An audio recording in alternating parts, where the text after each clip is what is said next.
Make me crazy? Does that make me crazy? Does that make me crazy? Possibly. And I hope that you're having the time of your life. Think twice. That's my only advice.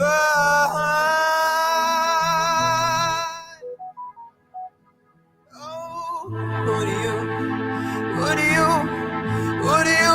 think you are?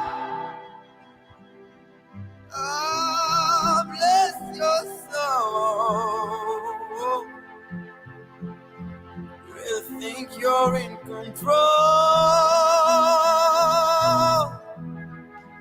I think you're crazy.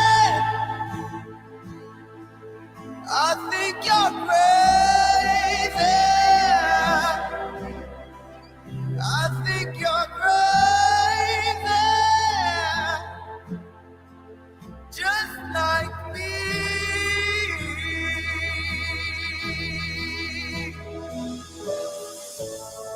My heroes had the heart, lose their lives out on the land. And all I remember is thinking. Hey, everybody. It's a beautiful, what is it? Saturday morning, I think it is. Please tell me in the comments below if you can hear me loud and clear. I'm over here at my office, Simonson Building, 8585. That's plot number 8585 on Simon Wewer Lane. We are on the corner of Lucia and Simon. What I need for you guys to tell me, wherever you're watching me from, please tell me in the comments below if I'm loud and clear so that we can get the show on the road. Please tell me that. I need that because the last thing I want is me talking and me coming to you, and yet I'm not coming through. Very clear. James says very clear. That's good. I'm glad that those are very good words. We want to hear that. We do. Well, hey, guys, thank you for taking the time out of your very busy schedule to spend a few moments with me here on SML TV. And, I was watching as I was looking at my monitor, when the intro music came on, I noticed I was looking at my clock, and I need you to help me. Is this clock too imposing? Is this too imposing? Is this too imposing, or should I put, which one do you like? I'll get it right in a moment. Do you want this one? Is this better, or is the green one better? Tell me, because I feel that this is it's a bit too loud. It's very big. What do you think? I think this is imposing. I think. Tell me in the comments below. Tell me what you think. All right, here it is. I thought I'd throw that on there. Somebody says the green one. 10 Clouds says the green one is better. You like the green one? You don't like this one? No? Okay. So the smaller one is better. It blends in with the colors in your office. Does it blend? Well, we'll keep that on there. Thank you so much. Well, hey, guys, I have a few things I just want to sort of run by you. And before I get into my main topic today, I came across this story. Did you hear this story? Very disturbing.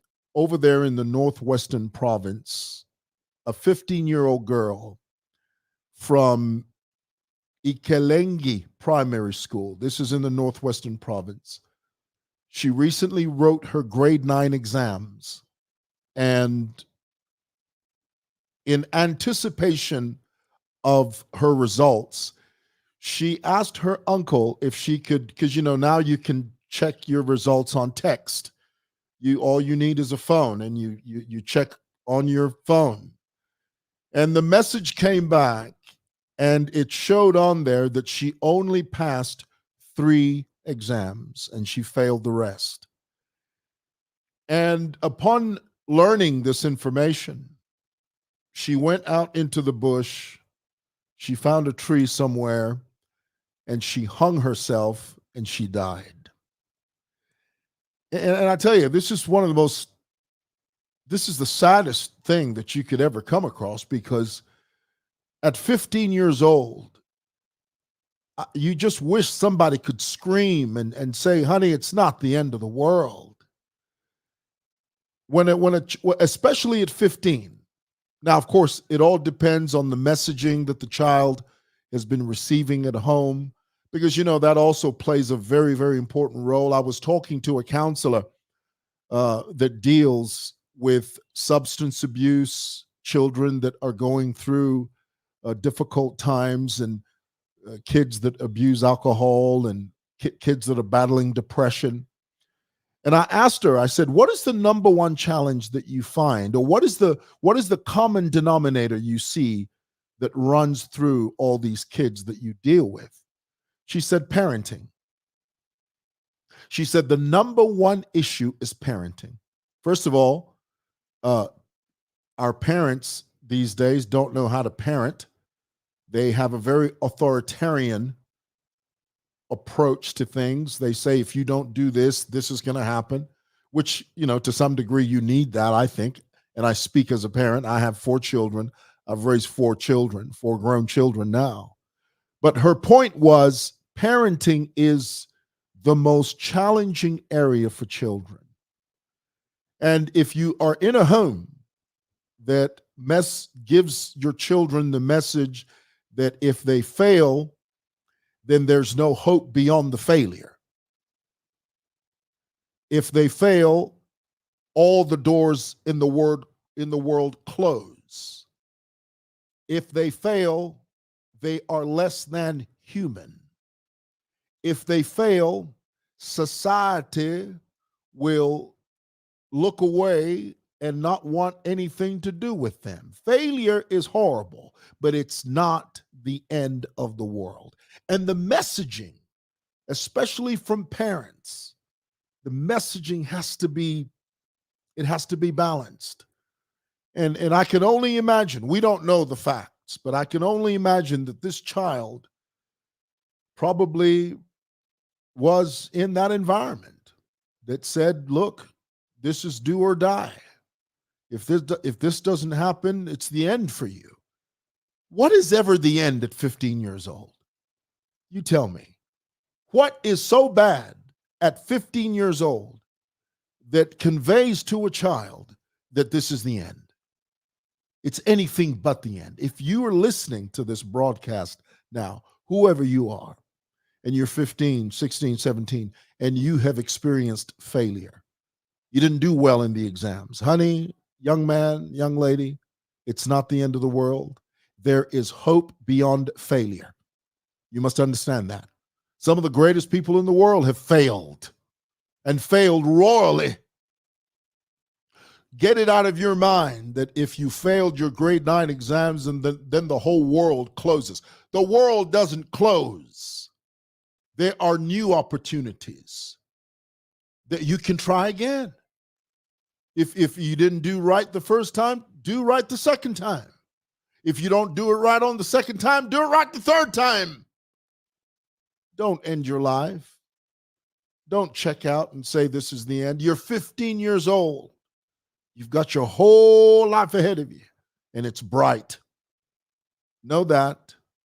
It's bright, honestly, and that's the messaging I think we need to be giving young people.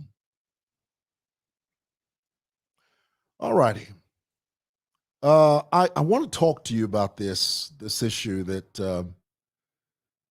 and I think we grapple with this all the time, especially here in the CBD. We grapple with it. We struggle with it. The Lusaka City Council, the local authority is constantly having to haggle with this issue. And the reason is simple, okay? And I wanted to explain to you and make it clear to you that cholera outbreak, I meant to say the cholera outbreak will spread further if government doesn't take stern action. Now, stern action goes beyond platitudes. Stern action goes beyond declarations. I heard the vice president, and rightly so, the vice president took a tour of Kanyama and many different markets in this area, and she admonished the people. She implored citizens, avoid shaking hands, wash your hands. It has to be more aggressive than that, because the issue we're struggling with now is a lifestyle. Abantu besu bafiko. Umwina Zambia wafiko. Especially here in the CBD. Now, you must understand that the epicenter, everything spreads from here as far as Lusaka City is concerned. Whenever you're talking about a spread, a pandemic, it emanates from the CBD, City Market, Freedom Way, Lumumba Road, Katondo Street. This area here is the epicenter. Why? Because this is where everybody converges. They come in from everywhere. They come from Kanyama, Kwa Misisi, Kwa Johnny Ling, Wonsebesa Muno. So because they all come here in the CBD, and then you've got a CBD that is filthy, a CBD that has street vending, just arbitrary street vending, a CBD that doesn't collect garbage, a CBD that has a drainage system that's completely clogged because our citizens have this habit of throwing things in the open drainage system. Because of all of these different little tiny negative actions, you have a culmination of a disaster. And mark my words, it is a disaster. When it rains, the stagnant water that you see in the CBD is all contaminated because abantu besu, whether they are bus drivers, whether it's the public, whether my street vendors, whether my street kids, bonse basundira fye mu open drainage system, mu ma streets ubushiku at night. When you're going home at night, very few people do it during the day. But at night, when the sun comes down, most people in the CBD, they just stand on the street corner and they urinate. They urinate in the stagnant water. The street kids along Lumumba Road, government, listen to me. There is a street kid problem, Lumumba Road, at night that you are ignoring and you're not paying attention to. Their street children, all they do is defecate and urinate in the open drainage system, in the puddle of still water on the road, the same still stagnant water that our women will stand in the following day and they will sell imbalala natute. They will sell groundnuts and cassava, sitting in a puddle of contaminated, cholera-filled, still water. Rather, stagnant water. That's the word. Stagnant water. And as long as that is allowed to continue, the cholera will spread even further and faster. Now, some of you may say, well, what's the solution? Guys, the solution's always very simple. The solution's always staring us in the face. The solution is simple. Remove everybody from the street, move them into the market, declog all the drainage systems, collect garbage systematically, and then launch a nationwide aggressive campaign. A campaign against filth, a campaign against arbitrary trading in the street, a campaign against this idea that you can defecate anywhere, a campaign against street children, homeless children, which really many of them are not homeless. Many of them just choose to beg on the street because it's easier. If they beg, if they approach 200 cars and only a tenth of them gives them some money, they walk away with a good chunk of change. So the street children understand that with the least amount of work, they get the most amount of money. If you don't address those issues and you think that you can wish the problem away, the problem will never the problem will never dissipate. The problem will not just go away. And I've said it before and I'll say it again. Government needs to be aggressive. Aggressive. Don't pay lip service to this issue. If you're sitting in your ivory tower and you're a government official and you come down to this area and you give a tour and you give a speech and then you go back to your palatial office and your palatial home, you're not solving the problem. Face the problem. Deal with it aggressively. Grab the bull by the horns, wrestle it to the ground, and make sure that it works. Forget public opinion. Who cares about public opinion? If you listen to the marketeers, don't listen to street vendors. My goodness. I've known them long enough to know that they are the most manipulative people on the planet.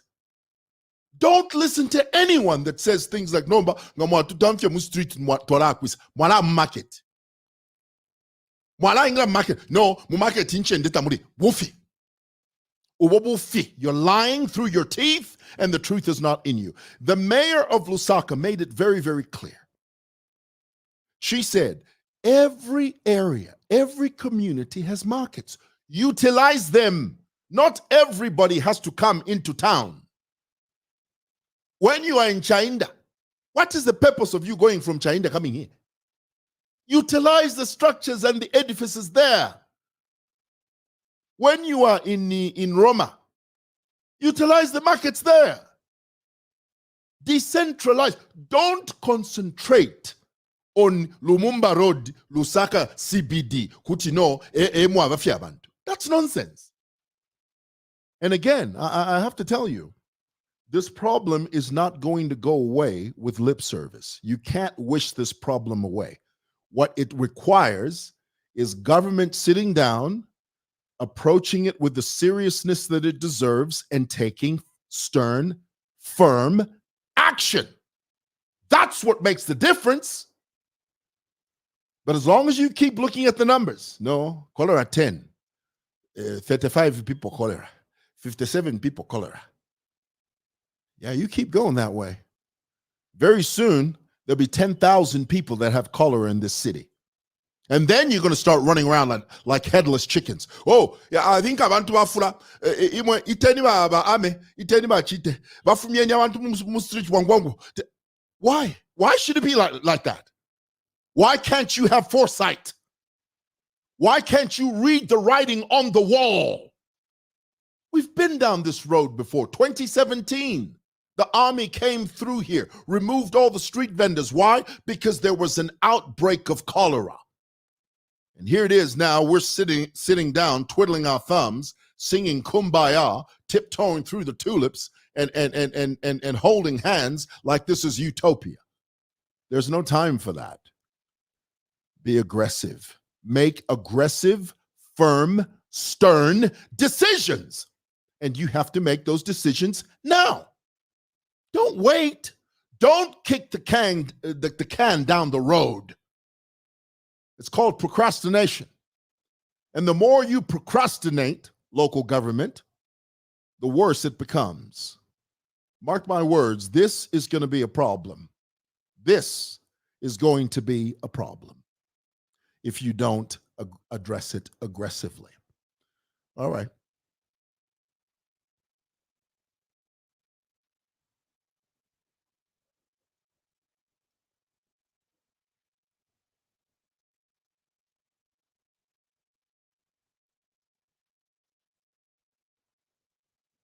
All right. Well, hey guys, thank you so much for listening, and talk to your counselors, your local counselors. Speak to them about this. Air your views. Tell them how displeased you are with the way that the local authority is not aggressively dealing with this. Let's not get to a place where there are 10,000 people that have cholera, then we swing into action. A stitch in time saves 9. Noma muzambia tatwachishi becho. Icha stitch in time. Icha stitch in time saves 9. Tatwachishi ba. First tuarana na first chibipe. Elo number 2 chise swing in action. No, hey, wafumieni abantu. Hey, chalo. A stitch in time saves 9. All right. Happy New Year. God bless.